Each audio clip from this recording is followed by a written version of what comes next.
Right now, in some corner of your house, under the sink, or in the laundry room, you have a can of insecticide.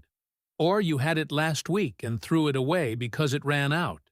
Maybe you bought it because you saw cockroaches, or because flies wouldn't let you eat, or mosquitoes were biting your children every night and you couldn't take it anymore. The can was sold to you with an image of a dead insect, and words like instant action, total protection, or eliminates up to 50 types of pests. And you bought it? Of course you did. What else were you going to do? But there is something that can doesn't say, something the manufacturers prefer you never know. What you have in your hand isn't made to solve your problem once and for all. It's made so you keep buying it every month. And the most ironic part is that the solution has been growing on its own for decades in your yard, or your neighbor's yard, or your grandmother's field, and you've been pulling it out and throwing it in the trash every time you cleaned the garden. I want you to meet Don Fulgencio Vasquez Mendez. He is 71 years old. He lives on a ranch 12 kilometers from Tlaxiaco, Oaxaca, in the Mixteca Alta. When I went to visit him, he was sitting in the corridor of his house, mending a huarache with an awl and a piece of leather. The man's hands, those hands that have worked the land since he was 8 years old, are so weathered they look like mesquite bark. I asked him when was the last time he bought insecticide. He looked at me as if I had asked him when was the last time he bought soil for planting. He said, "Never." "Why?" And pointed with his chin toward a corner of the corridor where a plant with wide, robust leaves and a slightly purple stem at the base was growing, almost neglected. A plant I had seen 1,000 times, a plant any Mexican has seen 1,000 times, and that most of us, myself included, let's be honest, have pulled out or ignored without a second thought. Don Fulgencio has gone 43 years without cockroaches in his kitchen, without mosquitoes in his room, without ants in his pantry, without gnats in the corral. He doesn't use cans, he doesn't use aerosols, he doesn't use anything bought in a store, and the reason is 2 meters from where he sits every day. I wasn't looking for magic plants. I went because I had been following the trail of peasant knowledge for years, knowledge that had disappeared from the cities without anyone noticing. It started with my mother. She is from a small town in Michoacán near Pátzcuaro. And when I was a kid, I remember she would put certain leaves in the clothes drawers, in the corn sacks, around the bed. She didn't explain why. It was as natural as lighting the comel. When I grew up and moved to the city, I forgot it. Like so many things are forgotten. But about 12 years ago, I was in an apartment in Guadalajara with a cockroach infestation that wouldn't give in to anything. I spent money on products, fumigations, traps. Everything worked for 2 weeks. Then they came back. One day I called my mother on the phone, frustrated, and she, as if it were the most obvious thing in the world, said to me, "And why don't you put epazote?" Epazote? I laughed. I thought it was a grandmother's remedy, one of those told out of habit, but that don't really work. But I tried it, and it worked, and then I started investigating. It took years. I went to Oaxaca, Chiapas, the Sierra Gorda of Querétaro, the Huasteca. I talked to healers, peasant women, agronomists who had spent decades in the field, and what I found left me with a mixture of amazement and anger that I still carry. Hey, before continuing, because I'm going to mention several states of the Republic and I want to know if you are near any of them, I want to ask you something. Write right now in the comments where you are watching us from, city and state. Or if you are in another country, put it too, because what I'm going to share today is just as useful for someone in Monterrey as for someone in Los Angeles, Chicago, Guatemala, or Honduras. This plant grows in different climates, and I want to know how far this video is reaching. Put it in the comments. City, state, or country. Just that.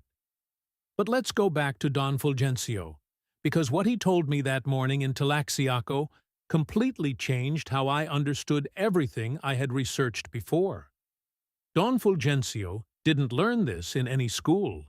He learned it from his father, who learned it from his grandfather, who learned it, he told me, from his great-grandfather who was already using it before the government people arrived to tell us how to plant. He showed me how he had the plant distributed, not in a pot, not in a decorative little garden. He had it planted at certain strategic points on the land, next to the corral entrance, near the kitchen window, around the chicken coop, attached to the base of the loft where he stores the corn. You don't just put it there for the sake of it, he told me. You put it where they enter, where they eat, where they sleep. That caught my attention. It wasn't a random remedy. It was a system, a logic. When I asked him why it worked, he looked at me as if I were a child. Because the bugs can't stand it, he said. Not the flies, not the mosquitoes, not the cockroaches, not the aphids. No one can stand it. Only us, who eat it. And there was the key. A plant that we human beings have been eating for centuries, that appears in tamales, in beans, in esquites, turns out to be toxic or repellent for dozens of insect species. Not because it's poison for everything, but because it has compounds that the nervous system of insects cannot tolerate, and that do nothing to us because we are much larger and our biology is different. What sounds very technical, in Don Fulgencio's words, was simply, what makes us hungry kills them. I spent 3 days on his ranch. I saw, I verified. I spoke with his wife, Doña Esperanza, who showed me how she prepared the liquid extract to apply in corners. I spoke with the eldest son, who already uses the same technique in his own house, and I spoke with a neighbor, Doña Rufina, 68 years old, who told me she learned it from the older women of the town and has never seen a cockroach in her kitchen. 3 houses, 3 generations, 0 commercial insecticide. Now, what I'm going to tell you in the next 3 minutes is what I've been wanting to tell someone for 12 years. 12 years of investigating, traveling, verifying, talking to people that no one is going to interview on television. What I'm going to give you now is concrete, it's proven, and you can do it this weekend with what you get at the nearest market. The plant is called epazote. Chenopodium ambrosioides is its scientific name, but in your market, you find it simply as epazote, or in some regions of Oaxaca and Chiapas, as pasote or hierba santa del campo, though not to be confused with the hierba santa used in tamales, which is a different plant. If you don't recognize it, medium-sized dark green leaves, serrated edges, a strong and penetrating smell that reminds many people of pot beans. The stem can turn reddish or purple at the base when the plant matures. It grows in neglected places next to walls, in abandoned pots, on the edges of patios, and in many Mexican homes. It's already there without anyone paying attention to it. You need 3 or 4 branches of epazote with leaves, preferably when they are flowering or almost so. You let them dry hanging in a shaded and ventilated place for 4 or 5 days. When they are dry and crunchy, you place them in the places where you have the problem. Inside drawers, in the corners of the pantry, under the sink, in the corn or bean sacks, next to the bed if you have a mosquito problem. Every 3 or 4 weeks you change them because the smell dilutes, but the fresh plant you keep cutting is still there, and you always have a place to get more. This is what Doña Esperanza, Don Fulgencio's wife, used for the corners where there had been cockroaches. You need a medium pot, 2 liters of water, 2 well-filled cups of fresh epazote leaves and stems, and a clean atomizer, the kind used for plants. You can get them at any hardware store or market for between 15 and 25 pesos. Procedure. Put the water to boil. When it reaches a boil, put in the epizote branches and lower the heat. Let it boil on low heat for 20 minutes. Remove it from the heat and let it rest covered until it cools. Strain it, and the liquid that remains, dark green, almost brown, put it into the atomizer. Apply directly to corners, cracks, furniture bases, door and window edges. Do it at night, because that's when insects are most active and when they will have the most contact with the treated surface. In the first 3 days, you will see movement. The insects don't die immediately. They flee. They leave the treated area.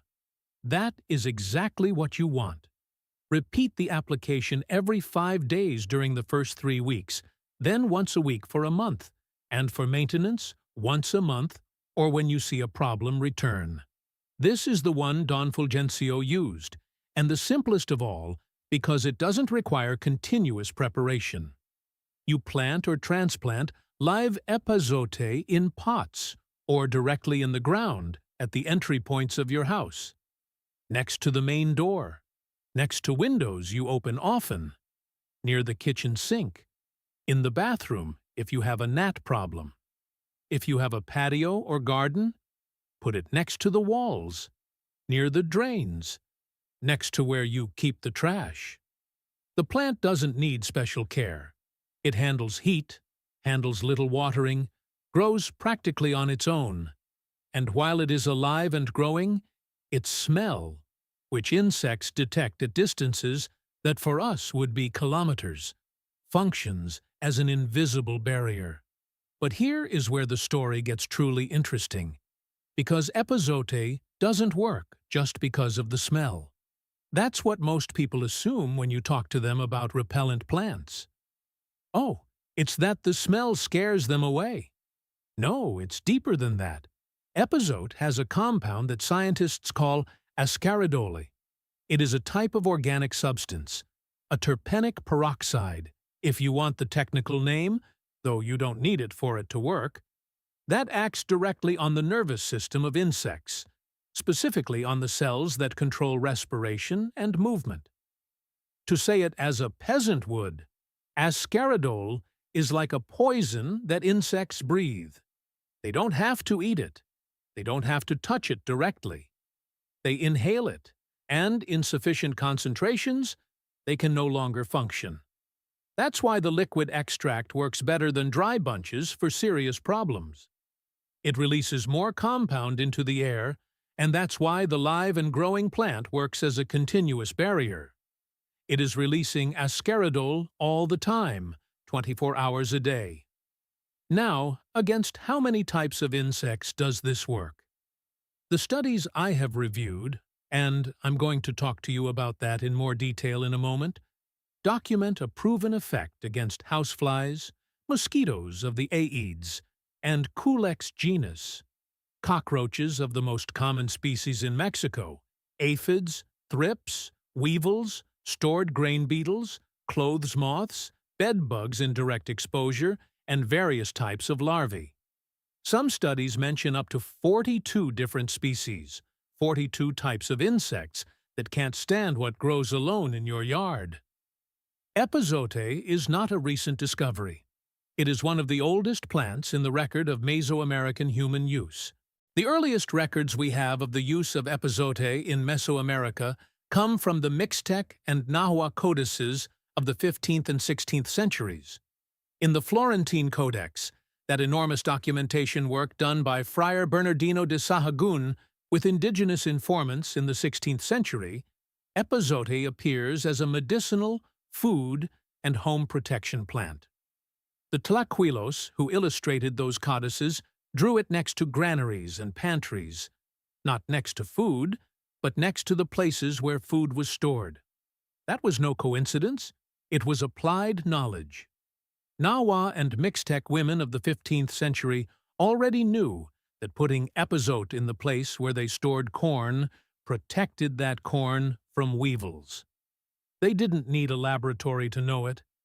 Generations of observation and testing had given them a certainty that took centuries to be confirmed by Western science. During the colonial period, Spanish chroniclers documented the use of epazote with some confusion. Some mentioned it as an Indian medicinal herb, without fully understanding what it was for. Others classified it as an edible herb and didn't give it much importance. Very few recorded its use as a repellent because that use was practiced in homes, not in markets or convents where the friars made their observations. The knowledge survived as so many things survive in Mexico. In silence, in kitchens, in backyards, from mother to daughter, from grandfather to grandson, without the need for anyone to approve or register it. But there is something I haven't told you yet, something I found in a 19th century archival document that completely changed how I understand why this knowledge disappeared from Mexican cities in the 20th century. In the General Archive of the Nation, in the collection of health and hygiene documents from the end of the 19th century, I found reports from sanitary inspectors of the Porfiriato who described the popular neighborhoods of Mexico City. And in several of those reports, there is an observation that caught my attention. The inspectors noted with some surprise that the humblest dwellings, those of workers and indigenous people, had a lower incidence of domestic insect pests than the dwellings of the middle and upper classes, and they attributed that to particular cleaning habits or cooking customs. It wasn't the cleaning habits, it was the epazote, it was the rue, it was the rosemary, it was the plants that those families put in their houses because their grandparents had told them they should put them there. The Porfirian inspectors saw the result and didn't recognize the cause because the cause was indigenous and peasant knowledge, and that knowledge didn't fit into their categories. That was in 1887, more or less. What happened next is what explains why you buy aerosol insecticide today. The 20th century did something very specific to Mexican peasant knowledge. It didn't erase it all at once. It gradually made it seem insufficient. With the industrialization of the 40s and 50s, the idea came to Mexico, brought from outside, actively sold, that what was modern was chemical. Pharmacy medicines were better than plants. Aerosol insecticides were more efficient than home remedies. I'm not saying all of that was a lie. Some advances were real, but along with those advances came something else. The idea came that grandmother's knowledge was superstition, that what didn't have a label on a can wasn't trustworthy, that modernity meant stopping doing things the way they did them on the ranch. And that idea was very convenient for certain industries. The domestic insecticide industry in Mexico moves billions of pesos a year. The 3 or 4 products you have probably bought in your life are part of that. Those products are formulated. This is a fact, not an opinion, so that their effect lasts days or weeks, not months or years, because if a product worked for you for a lifetime, you wouldn't buy it again. Now then, is there an organized conspiracy of insecticide manufacturers to suppress epazote? No. I tell you that directly because I'm not interested in exaggerating. I don't need to exaggerate. Reality is revealing enough. What there is something simpler and harder to fight than a conspiracy. There are economic incentives. It benefits a company that manufactures aerosols if you never know there is a free alternative growing in your yard. Not because they decided to hide it, but because they have never had a reason to make it visible. There is no money in telling you, plant epazote. And the media outlets that live off advertising also have no incentive to talk about this. Epazote doesn't buy advertising space. The aerosol does. That's it. Nothing more is needed to explain why this knowledge has been invisible for decades. And what does science say about all this? Because it matters to me that it doesn't just stay with what Don Fulgencio says. As much respect as I have for him, the National Autonomous University of Mexico has published research on the insecticidal properties of epazote. The National Polytechnic Institute has studies on its use as a biopesticide. In Brazil, Argentina, Colombia, and several Central American countries, There is documented academic research on ascaridole and its effect on different insect species. It's not folklore. There are data. The World Health Organization, in reports on alternatives for dengue control in rural communities in Latin America, has included epazote among the plants, with sufficient evidence for its recommendation as a mosquito repellent. That is documented. You can look it up.